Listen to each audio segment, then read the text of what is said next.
In digital Marathi, जनतेच्या हक्काचं व्यासपीठ। उल्हासनगर कॅम्पच्या येथील स्वामी शांतीप्रकाश हॉल येथे प्रहार जनशक्ती पक्षाचा कार्यकर्ता मेळावा पार पडला। हजाराच्या संख्येने कार्यकर्ते जमले असून पक्षप्रमुख बच्चू कडू यांनी हजेरी लावली। तसेच पक्षप्रमुख बच्चू कडू यांच्याकडून कार्यकर्त्यांना लोकसभा निवडणुकीत श्रीकांत शिंदे यांना अधिक मतांनी निवडून द्यायचं असे संबोधित करण्यात आले। सर्वांची एक इच्छा होती की दिव्यांग बांधवांसाठी दिव्यांग मंत्रालय उभारण्यात यावे आणि ते मुख्यमंत्री एकनाथ शिंदे यांनी पूर्ण केलं असल्यामुळे त्यांचे आपल्यावर ऋण आहेत, त्यामुळे आपण शिवसेनेत सोबत राहावं अशी विनंती कार्यकर्त्यांना करतोय।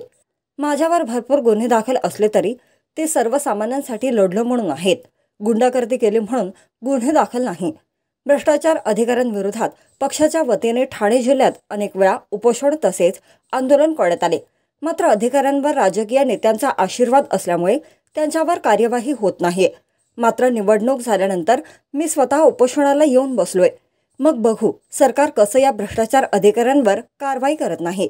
आमची भूमिका नेहमी स्पष्ट असते, सामान्य माणसाचा आलोक कोडी आले तरी आमचा कोडी बाप नाही, असे या कार्यकर्ता मेळाव्यात बच्चू कडू म्हणाले।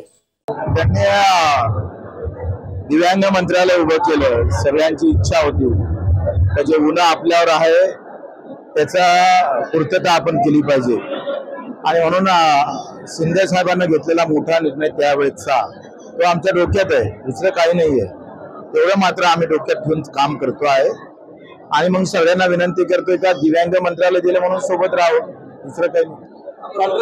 मंत्री दिलं असतं, मंत्रीपद दिलं असतं तर नाही सोबत राहिलो असतं, पण मंत्रालय दिलं म्हणून सोबत राहायचं। हा ते काय गुंडागर्दीतले थोडे आहे, सामान्य लोकांसाठी। आता आपण गुन्हे दाखल करू, निवडणूक झाली का 2 दिवस येऊन बसतो ना इकडे, कोणाचा आशीर्वाद असला जो करप्ट आहे तो करप्ट आहे। राजकारण वेगळं आहे आणि हक्क आणि अधिकार हा अलग गोष्ट आहे। आम्ही नेहमी आमची भूमिका स्पष्ट असते, सामान्य माणसाच्या आलो कोणी जरी आलं तर आमचा कोणी बाप नाही।